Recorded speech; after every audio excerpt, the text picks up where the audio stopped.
ये आपका ध्यान केंद्र है और मैं आपको ये बताना चाहता हूँ कि इतना अध्ययन के बाद, इतना चिंतन मनन के बाद मैं ये सीख लिया हूँ कि मैं खुद के लिए जीता ही नहीं हूँ। मैं तो हमको थोड़ा बहुत है ना भाई,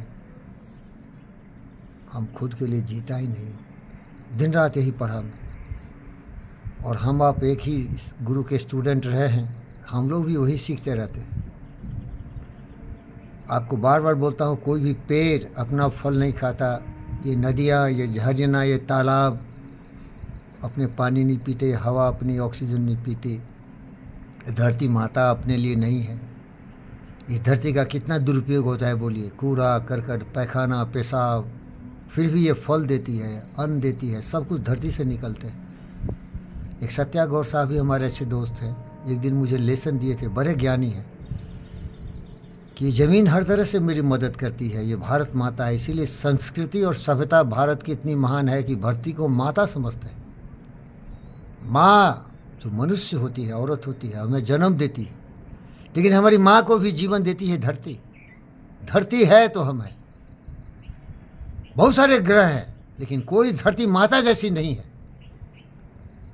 9 नक्षत्र तो सुने होंगे ना, मफम जसनप, Mercury, Venus, the Earth, Jupiter, Neptune, Pluto and so forth, लेकिन धरती माता जैसा कोई नहीं है। एलोन मस्क चाहता है, स्टीफन हॉकिंग से सीखा कि तुम्हारी जनसंख्या इतनी बढ़ रही है कि धरती माता बोझ नहीं सहन कर सकती, इसीलिए कोई दूसरे ग्रह की तलाश करो जहाँ कि इन लोगों को वहाँ ट्रांसपोर्ट कर सको। लेकिन स्टीफन हॉकिंग्स भी थोड़ा सिखाता, चौदाई कम करो, बच्चा पैदा कम करो और धरती माता का बोझ कम करो। प्लेनेट कहाँ खोजेगा भाई? कहाँ है धरती के अलावा कोई जैसा सही वातावरण, भारत माता जैसा, धरती माता जैसा, जहाँ की मनुष्य जाके रह सके? और कितने लोग जाएंगे भाई? एलोन मस्क के माँ बाप साला छोड़ो, उसकी ज़िंदगी में असंभव है लाखों लाख लोगों को ले जा सकता है क्या? अरे चंद्रमा पर जाने में ही करोड़ अरबों का खर्चा होता है। तो साहब, मैं ये शुरू किया था कि मैं जो सीखा हूँ प्रकृति से, भाई साहब, मैं अपने लिए जीना ही नहीं चाहता। ये कविता बार बार सुनाता हूँ, विचार लो कि मृत्यु हो न मृत्यु सो डो, कभी मरो परंतु यूँ मरो कि याद जो करे सभी। और याद भी नहीं चाहिए, वो भी गलत लिखा मैथिली शरण गुप्त। अरे साला भूल जाए मुझे, भूल जाए मुझे। तुम खुश रह। खुश का मतलब तुम समझदार बन। खुशी का मतलब समझदारी से है, पैसे कौड़ी से नहीं है। पैसे कौड़ी हो नहीं, तुम्हारे पास पावर हो नहीं, समझदारी हो। समझदारी का मतलब है लोगों से प्यार करो, इज्जत करो, दिल से मिलो, धमकाओ नहीं, डराओ नहीं। साला जानवर है क्या रे? जन्मते ही नहीं तुम, जन्मे तो समझदार बनो, इंसान बनो। खुदगर्ज मत बन, समझदार बन, सर झुका के चल,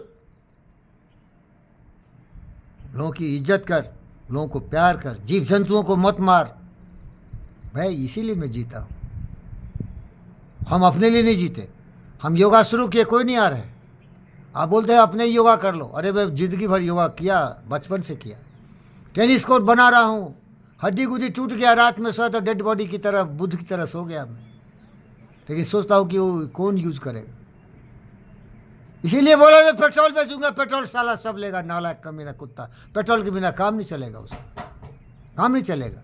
मेडिकल हॉल खोल देता, इसीलिए मैं एक लेडी से कॉन्ट्रैक्ट किया कि हॉस्पिटल खोलो। साला मरेगा।